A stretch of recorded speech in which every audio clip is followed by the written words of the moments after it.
right, Warriors, it's time to take the tinfoil hat off and let's talk common sense. Coach JV common sense. How my brain works. My dyslexia brain works backwards. And I'm going to share with you guys how over the last 9 years, well, specifically, let me get my hair fixed for you guys. Over the last 15 years, I've been doing subconscious mind programming, meditation, breathing, high intensity training after I completely wrecked my life 15 years ago, and what I did is I opened up a whole new awareness and world. And about 9 years ago, I woke up from what I call the matrix, and I started to look from a 30,000-foot overview, and I started to not believe anything anybody said, and I started to research everything myself.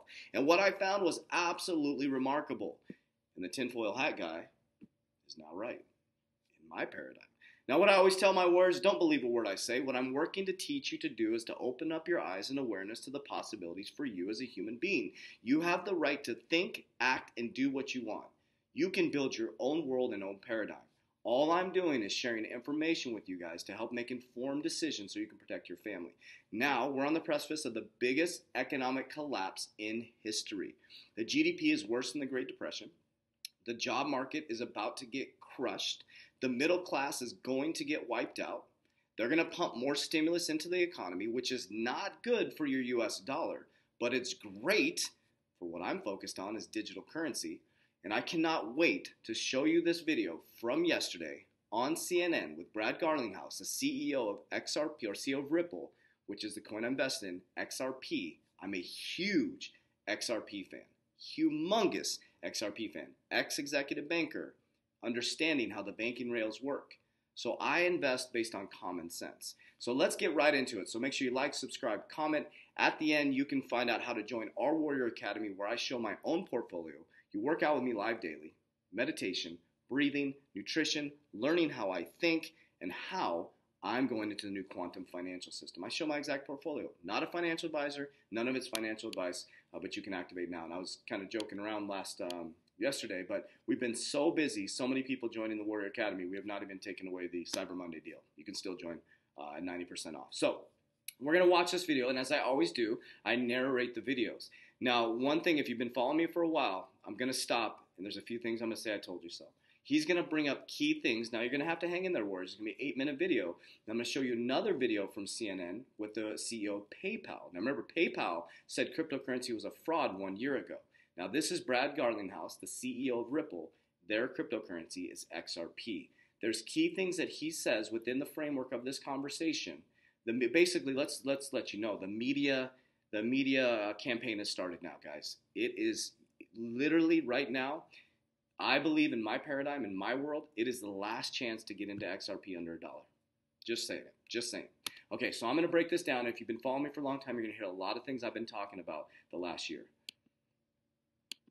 It's been interesting. The rise of digital payments anyway, due to COVID, some big investors throwing the towel in and saying, fine, I was a skeptic, I've changed my mind, Square, PayPal getting involved. What's driving the gains this year in your mind? Okay, let's stop for just a moment. Not to stop you early, but aren't your friends and family at Thanksgiving and coming up on Christmas are going to tell you that cryptocurrency is a fraud?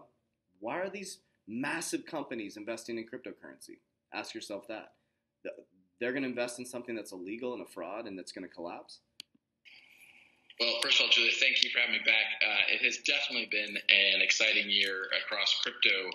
I think one of the most macro important dynamics that is driving the crypto markets is the fact that many governments around the world are printing more fiat currencies. Here in the United States, you see, trillions of dollars of stimulus, and that means that we're inflating the U.S. dollar.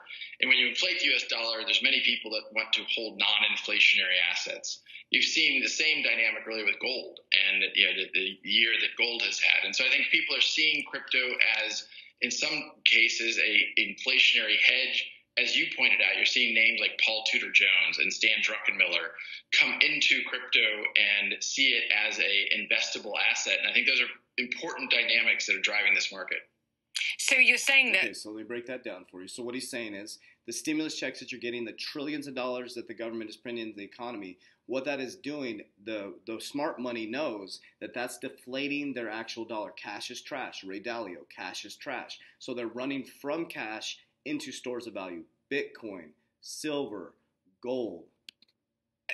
the greater share of the gains that we're seeing are being driven by the store of value argument here for digital currencies or digital assets, perhaps rather than utility function, which differs depending on which digital currency you're talking about, and quite dramatically.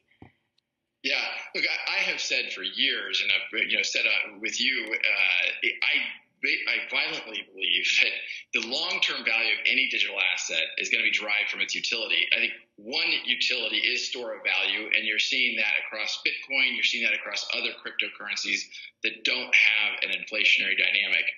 As you introduced in the beginning of the segment, Ripple is using an open source digital asset, XRP, to solve a payments problem. And it's extremely good at that because it's extremely fast and extremely cheap on a per transaction basis. Okay, so the problem that they're solving is we operate on what's called the SWIFT system, an old archaic system that was built before the internet. XRP is a bridge currency that will move money across the world very fastly and very cheap. Particularly at a time when a Biden administration is arriving, and I think things like climate change, things like environmental impact of energy usage will increase on the importance in the radar. Okay, so what have I been talking about? The Green Deal, the Paris Agreement. I've been showing you guys the World Economic Forum videos. This is all planned out, Warriors. I think there'll be more and more attention on the efficiency and scalability of a technology like XRP in contrast to other technologies that have what we call proof of work or mining, which takes a massive amount of power, as you know well, having followed this space. Yeah, I mean, you tweeted about this. You said, hey, if we've got a government that's going to be more climate change focused, which clearly President Biden will be, then perhaps people like Square that are investing in Bitcoin need to be aware of this. I will point out, and you've also pointed out, that you are a Bitcoin holder. You want all currencies to succeed here, but again, it goes back to the idea of distinguishing between them. Do you see this as the end of perhaps Bitcoin dominance? It is talked about most. It has the largest market share. And particularly when I go back to the chart that I just showed of the rise in value over the last 12 months, there is a relative outperformance of some of the other digital assets here versus Bitcoin. Is this the moment where we see the beginning of the end of the dominance of Bitcoin? Well, I think Bitcoin is going to remain a very important kind of player within the crypto community. It has been, and I think will continue to be, for so many people, and even as you mentioned, Square and others, that when they first get involved with crypto, they start with Bitcoin, and then from there they expand their portfolio. I think it's important to have that entry point to getting. So let me help you guys new to crypto. So XRP is a bridge currency. It has utility. This Bitcoin is a store of value, right? It has to be mined, right? It needs proof of work. Ethereum, they just launched Ethereum 2.0. Ethereum is the birth of a lot of cryptocurrencies. So Bitcoin's a store of value. XRP has real use case, so does Ethereum. XRP is a bridge currency, cross-border payments. Look at the rise, 186%. People comfortable. So I don't think it'll change dramatically. I think Bitcoin has been, I think will continue to be solving a use case, that utility question around store of value. But as you pointed out, I think they're going to see micro cases or even very large cases. In the case of XRP as a payments tool, particularly the way Ripple uses it for cross-border payments, you're talking about trillions and trillions of dollars that are flowing across border in a system that was really designed and built 50 years ago. I'm sure you personally have had the experience of moving money cross borders, and it's slow and it's expensive. And we can and will enable much more efficient and much cheaper solutions. So let me share with you guys. I used to be in banking, vice president of the bank. You can't move into the new quantum financial system. You can't move into the new technical age with the SWIFT archaic system. You can't. You can't. So that's one thing that you can assure yourself. If you're still skeptical, it is archaic. It was built before the internet. It is slow. It is clunky. It goes up and through all these currencies. There is huge liquidity risk for the banks. XRP solves all those problems. Yeah, it's the equivalent of steam engine technology, and it's not 21st century. We've talked about it on the show before. Talk to me about regulation, because this is what it distills down to, what the future of regulation looks like. You've said, look, we're a patriotic US company. We want to remain here, but the regulation here is to some degree suppressing innovation. It's restricting your business, and you see others doing better around the world. Where are you on the decision perhaps to relocate in order to facilitate growing the business? We absolutely want to see the United States lead in this new arena that we call blockchain and cryptocurrencies. And I think we certainly saw that in the age of the internet 20 plus years ago, that the U.S. had clear regulatory frameworks, and that allowed investors to come in and make those investments. Today, here in the United States, we're actually out of step with some of the other G20 markets around the world. In the UK or in Singapore or in Japan, you have had that regulatory clarity.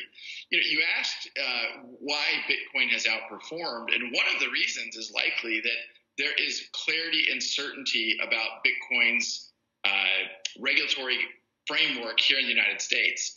That hasn't been the case with other cryptocurrencies, including XRP. But when you have that certainty, when you have that clarity, if you're an investor or you're a developer using these technologies, you can invest in them and you can build on top of them with clarity and certainty. The U.S. has not provided that certainty yet, and we have been big advocates of a bill that was introduced in Congress called the DCEA, or Digital Commodity Exchange Act. We think it's a very important step in providing that clarity and that certainty here in the U.S. Do you need that? So let me break that down for you guys if you're new to this. So basically what's happening is Bitcoin has clarity, Ethereum has clarity, XRP and other coins don't have clarity. So they were calling it a security before, so it's still up in the air around regulation. That's why a lot of people, skeptics, keep throwing this skeptic thing out there that it's not going to work. XRP, in my perspective, is going to be the bridge currency for banks. XLM, Stellar, is going to be the bridge currency for us in the decentralized world. Clarity before you IPO, Brad. Well, that's a great question. We have not been public about what our plans are to go public, with the exception that I've said, I think there will be public crypto companies. I originally predicted we'd see them in calendar year 2020. I think you and I may have discussed that. Davos. We did. I think, the pandemic has affected a lot of things, and I think that has slowed things down a bit. But look, it's very clear there is enthusiasm for real use cases to solve real problems. And when those are scaled problems, I think you're going to see a lot of investor interest in both the crypto markets as well as the public equity markets. Okay, so let's break that down for you guys. So IPO is initial public offering. So not only do we have an opportunity in the crypto space to go through the biggest bull run in history, the biggest shift in generational wealth, but when these companies IPO, you sure as hell better know I'm telling my warriors, I'm not telling them, I'm showing them exactly what I'm doing. We're investing in Ripple, the company, as an IPO. So you not only have the cryptocurrency, but you'll be able to be into the stock market space and watch these companies grow dramatically. The leadership team for Ripple is remarkable.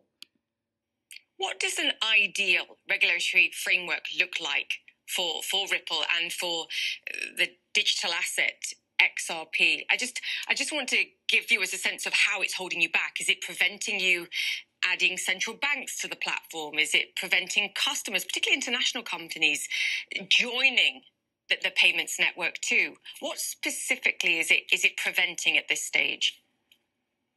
Well, oftentimes when I'm speaking to customers and we're talking to them about our product that uses XRP in the payment flows, they will ask me about the regulatory dynamics. And we have had customers say, look, until there's clarity in regulatory frameworks, then we're going to hold off. Now, that has not been the case because of the clarity and the certainty in countries, as I mentioned, like the like the UK or the UAE or Switzerland. You do have companies. Brad Carlinghouse keeps calling out the U.S. U.S. is behind. So why would they use Ripple? What I believe is going to happen, or XRP, is that they're going to be in the private sector, which would be XRP Ripple, and they're going to bring it into the government framework. They're going to regulate it. So you're going to be part of something that's going to be the bridge currency for the world. That's what we're part of. In those markets saying, absolutely, we're supportive, let's move forward. Here in the United States, we actually have about 95% of our customers are non-U.S. customers, and only about 5% are here in the U.S. And people say, well, why? You're a U.S. company. Why is that? One of the dynamics is we have U.S. companies who are waiting for clarity, and the clarity really emanates from the Securities and Exchange Commission. The U.S. SEC said 2.5 years ago, almost 3 really, that Bitcoin was not a security. And then they came out about 2 months later and said that Ether is not a security. And then they stopped and instead focused their energy on some of the bad actors in the ICO market, the initial coin offering. So what he's saying right there is basically they gave Bitcoin their designation as not a security, Ethereum not a security, which is good, right? And then what happens is they turn their focus rapidly on the bad actors, right? ICOs, initial coin offerings. So these crappy coins that come out and they're scamming people basically. There's a bunch of people flooding into initial coin offering. There's really no utility, no real world solve. So they focus their regulation on that. So because there is bad actors out there, just like stock market, just like there's bad companies. There's going to be, that's why you got to be very careful. Stick with the companies you know. Do your research. Real world solve. Us around XRP and the over 100 companies that are working with XRP, getting that clarity and that certainty, it's very clear to me that XRP is being used by many companies as a currency. You've had the U.S. Department of Justice refer to XRP as a currency. You've had FinCEN refer to it as a currency, but you haven't yet had that clarity from the U.S. SEC. All right, guys. So that was Brad Garlinghouse, the CEO of Ripple. Now, CNN, here we go. They got PayPal. This is the Rich Dad Radio Show. The good news and bad news about money. Here's Robert Kiyosaki. Well, this is the Rich Dad Radio Show, and welcome to the program. The good news and bad news about money. Hang on. And we have two very special guests here. Using its payment system. The company's also been helping small businesses throughout the pandemic too. It's distributed loans and grants as part of the Paycheck Protection Program here in the United States and beyond. And then there's crypto. Now, one company that. So now what we're going to watch is we're going to watch the CEO of PayPal. I probably lost some people on that one. If you're a warrior, you're still here. But let's watch this. This is the CEO of PayPal. And your neighbors are still saying cryptocurrency is a fraud. Let's go. It's become synonymous with the dramatic shift to digital payments and e-commerce during this pandemic is PayPal. It's seen a record growth in the number of people using its payment system. The company's also been helping small businesses throughout the pandemic too. It's distributed loans and grants as part of the Paycheck Protection Program here in the United States and beyond. And then there's cryptocurrencies too. The recent announcement that PayPal will allow people to pay with digital assets like Bitcoin has come as the Bitcoin itself surges to a near record high. Dan Schulman, President and CEO of PayPal, joins us now. Dan, wow, you and your team have been incredibly busy. Great to have you on the show. I think from your latest results, the stat that stood out to me, more than 10% of your merchants today have joined PayPal just in the last 6 months alone. You've seen incredible growth. Okay, that's all I wanted you guys to hear out of that. So the last 6 months alone, what got launched 6 months ago? A pandemic. You're looking this way as the richest people in the world are becoming very wealthy. That's what they're talking about in the biggest shift in generational wealth. The IMF is telling you, the World Economic Forum, the Great Reset is here. Do not sleep on this war, yours. We are moving into new quantum financial system, new fourth industrial revolution. You can sit back and sleep on this, or you can help protect your family by becoming the uncommon 1%. There's clues everywhere. I'm giving you clue after clue to where to go. So if you want to join our Warrior Academy, click down below. We still have the Cyber Monday deal going on. We didn't have time to change it. We've been so busy. I literally show you exactly what I'm doing. I show my portfolio. I'm not a financial advisor, not financial advice, but you see how my brain works. I do common sense investing, and I share with my warriors where we're heading, where I'm going, and they make an informed decision. We teach you how to fish. We also work out with you live daily, nutrition, mindset coaching, subconscious mind programming, and wealth. It's time to rise, warriors. It's time to protect your family. You know what we always say? Warriors, rise. Make sure you share these videos with your family members. Wake them up.